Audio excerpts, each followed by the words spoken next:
Olá, pessoal, tudo bom com vocês? Estamos aqui novamente num Café com Carol, com a convidada Priscila Costa, para falar sobre o tema infidelidade.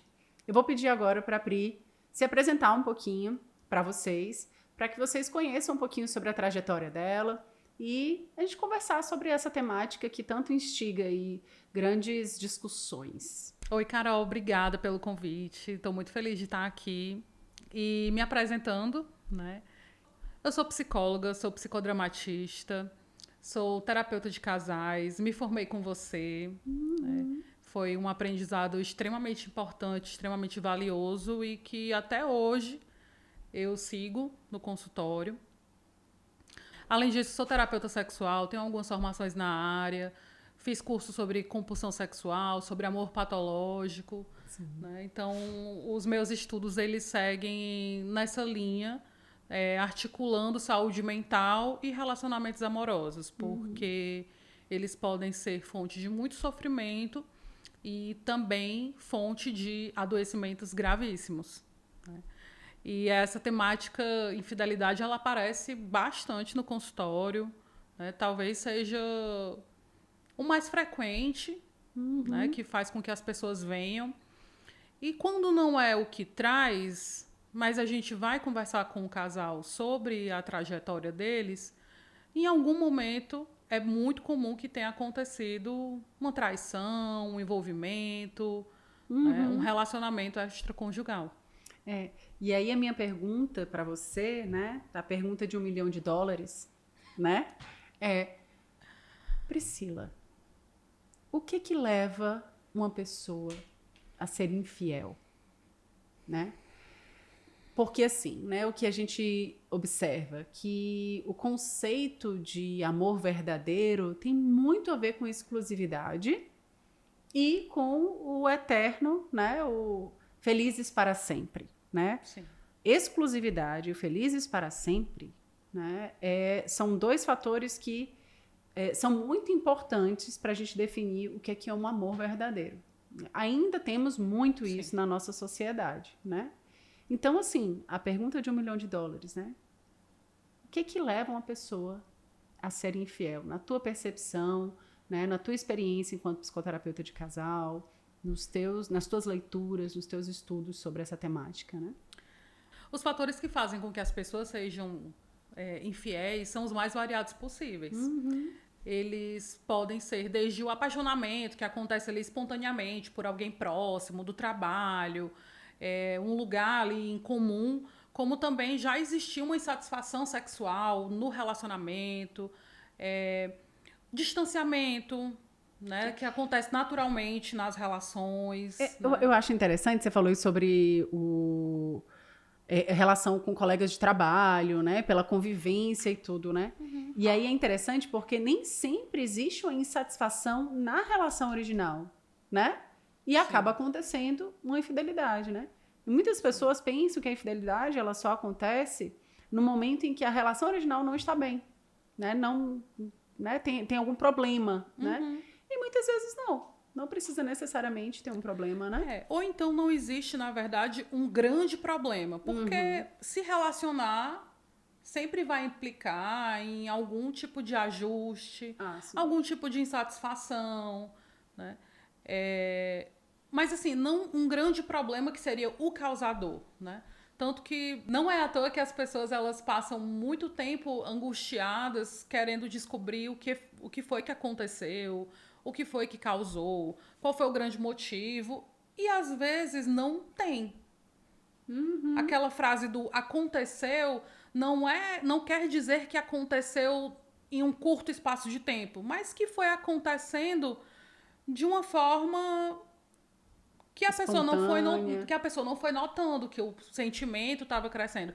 São raras as vezes, mas inclusive acontece das pessoas perceberem que estão se interessando por alguém fora do relacionamento e aí aquilo funciona inclusive como um sinalizador para, olha, preciso ver o que é que está faltando aqui dentro da minha relação. Às vezes, quando existe muita intimidade, muita abertura com a parceria, as pessoas conseguem chegar e colocar, né? Olha, tá acontecendo alguma coisa, porque já não tá mais da mesma forma. Isso a gente pensando em relações de exclusividade, né? Relações fechadas, que são a maioria. Né? Pensando em termos teóricos, o que os estudiosos mais mostram é de que a monogamia ela é uma construção social. Isso. E Né? até... Ao longo de muitas décadas, ao longo de centenas de anos, foi se construindo todo um cenário para o funcionamento da monogamia. Né? Essa ideia justamente de alguém que você vai ficar junto até o final da vida. Isso, né? Assim, a ideia de você ter um casamento para sempre, na verdade, ele era um contrato. Depois foi que se juntou esse contrato com a ideia de amor. Então, eu não só fico com essa pessoa pelo resto da minha vida, como ela é a única pessoa que eu vou desejar. Né? E o que mantém as pessoas dentro da monogamia, o principal fator é o discurso religioso. Né? Que vai fazer com que você, enquanto ser humano, que tem desejos carnais, que tem os seus instintos, que tem a sua sexualidade, você reprima em nome de uma elevação espiritual, né? Você tem uma mente que domina o corpo, então você reprime os seus impulsos para ficar dentro de uma relação única o resto da sua vida. O resto da vida, né? E aí eu lembro, né, no livro da Regina Navarro, né, no A Cama na Varanda, ela fala sobre essa questão da monogamia, né? E aí ela diz que em um estudo que foi feito em não sei quantas culturas, sei lá quantas culturas, apenas a gente percebe que apenas 16% é monogâmica, né? Quando você fala, a grande maioria dos casais que a gente conhece na nossa cultura, que é ao nosso redor, a gente vive numa cultura, eu digo, hipocritamente monogâmica, né? Porque a gente sabe, tanto nas conversas de bar como no consultório, né? Que a grande maioria das pessoas trai, né? Grande maioria, né? Então, assim, a monogamia realmente, né? É algo que foi construído como sendo algo que define a relação amorosa como sendo uma relação amorosa verdadeira, né? Sim. E assim, quando você fala que a maioria das pessoas já foi infiel, não significa que elas sejam sistematicamente infiéis, mas de que, eventualmente, ao longo do relacionamento, se você pensar que hoje um relacionamento facilmente dura 30, 40 anos, pensando que a expectativa de vida mudou, inclusive, né? Você, pensando historicamente também, as pessoas morriam muito mais cedo. Então, você tinha pessoas que não ficavam 30, 40 anos juntos, né? Tanto que os 50 anos ali de casamento, né? Um grande marco. Mas é um mínimo, né? Assim, se você pensa que as pessoas, que os pares vão ficar juntos ao longo de 30, 40 anos, é completamente compreensível que em algum momento vai existir uma atração ou vai existir um interesse por outra pessoa fora da relação. Alguém que por algum momento vai ser mais divertido, por algum motivo vai ser mais interessante, né? Se você ainda adiciona a cultura da virgindade, existe a curiosidade de saber como é que é se envolver fisicamente com uma outra pessoa, né? E aí você trazer isso como algo deplorável, como algo execrável, que é a pior coisa que pode acontecer dentro de um relacionamento, porque é isso que a gente vê. Vê todo tipo de falta coisa... de caráter. Sim.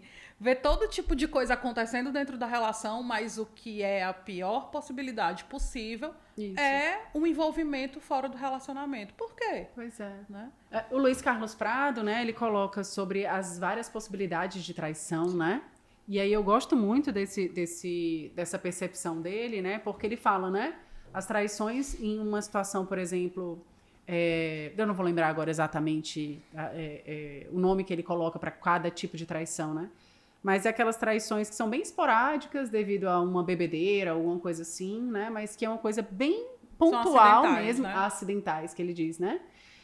Os casos amorosos, que são relações, inclusive, que os amantes, eles não gostam de ser chamados de amantes, porque são namorados, é a minha namorada, né? E acontecem de forma paralela, apaixonada, né? Nenhum dos dois quer deixar as relações originais, né? Mas quer vivenciar essa experiência como namorados mesmo, como se realmente fosse um mundo paralelo, né? Entre outras, né, formas de infidelidade, como relacionamentos que acontecem de forma extraconjugal para sustentar aquela relação original, né?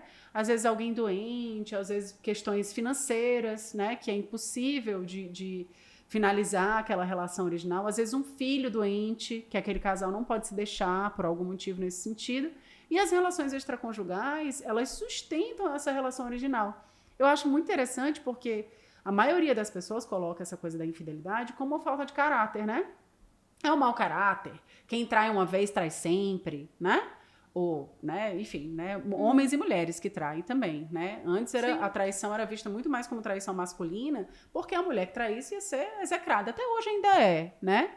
Mas hoje em dia a gente percebe, principalmente depois do movimento da contracultura, né, os anticoncepcionais, né, as mulheres traindo mais porque agora elas têm a possibilidade de escolher quando querem engravidar, que é uma outra questão, né? Que a Zanello fala sobre o dispositivo materno, né? Que tem toda essa a linhagem paterna também, né? Enfim, é um mundo de temáticas aqui que a gente pode tratar quando a gente fala sobre infidelidade, né? Sim, e todos esses autores que você citou, a Regina Navarro, o Luiz Carlos Prado, a Valesca Zanello, e aí eu adiciono a Esther Perel, tava com o nome agora dela na ponta. Adiciono a Esther Perel, adiciono a Mari Del Priori, né?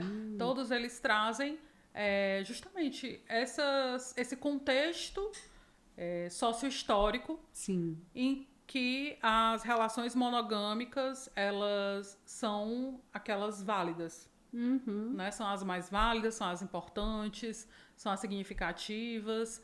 E é claro que quando a gente pensa na monogamia, vem um outro elemento também muito presente, que é a ideia de estabilidade.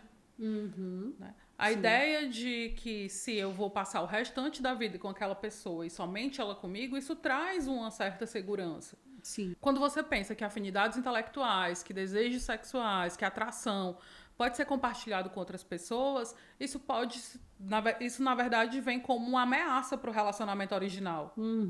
Né? Só que a gente não tem um controle real sobre esses desejos e sobre como é que a gente vai se sentir em relação às outras pessoas. Né? A gente tem essa ilusão de controle pela maneira como nós somos criados ao longo de toda a vida. Se na adolescência, por exemplo, que é quando a gente está construindo ali muitas das nossas crenças e muitos dos nossos valores sobre relacionamentos amorosos, uma amiga chega e fala: eu estou a fim de 2 caras, um beijo é muito bom, a gente tem uma química muito boa, e o outro eu converso horas, nem percebo o tempo passar, a gente tem ideias parecidas. O que é que eu faço? A princípio, todo mundo vai incentivar a escolher alguém. Escolha um dos dois. Escolha um dos dois. E o contrário também, se o cara estiver interessado em outras mulheres, ou então se uma menina está interessada em outra menina, não interessa. O fato é que se você pensa em gostar de mais de uma pessoa ao mesmo tempo, invariavelmente vai vir o questionamento sobre escolha um dos dois, ou uma das duas pessoas. Ou então você não gosta de nenhuma das duas. Então se você não pode escolher, se você não consegue escolher entre uma das duas, é porque você na realidade não ama de verdade. Né? Imagine só se a gente lidasse com isso de outra forma. Então por que não construir um relacionamento com as duas pessoas? Né? Isso é extremamente polêmico, mas é só para ilustrar, né? Essa minha fala é só para ilustrar como a gente constrói isso no decorrer da nossa vida. Né? Sim. De que a gente mantém uma exclusividade. Pois é, realmente, é uma temática muito polêmica, sempre né? Quando a gente pensa em casal, trisal, relação aberta, né? Quando a gente fala sobre infidelidade, a gente acaba trazendo muito essas temáticas, ciúme, né? Então, assim, tem tema para muitos e muitos videocasts, podcasts, né? Com certeza. Né? Então eu queria te agradecer por esse degustar dessa temática, né, por você estar aqui hoje, né, ter aceitado esse convite, né, e já deixando aí uma porta aberta para outros momentos com outras conversas gostosas aqui no Café com Carol. Com certeza. Muito obrigada mais uma vez. Tem realmente aí uma infinidade de portas para a gente abrir quando a gente pensa em relacionamentos amorosos, infidelidade, ciúme, relacionamentos abertos. Quando traz à tona isso da monogamia, da não monogamia, já é outro debate. Uhum. E foi muito bom estar aqui, passar esse momento com você. Uhum. E até a próxima. Até a próxima, então. Obrigada, pessoal. Até a próxima.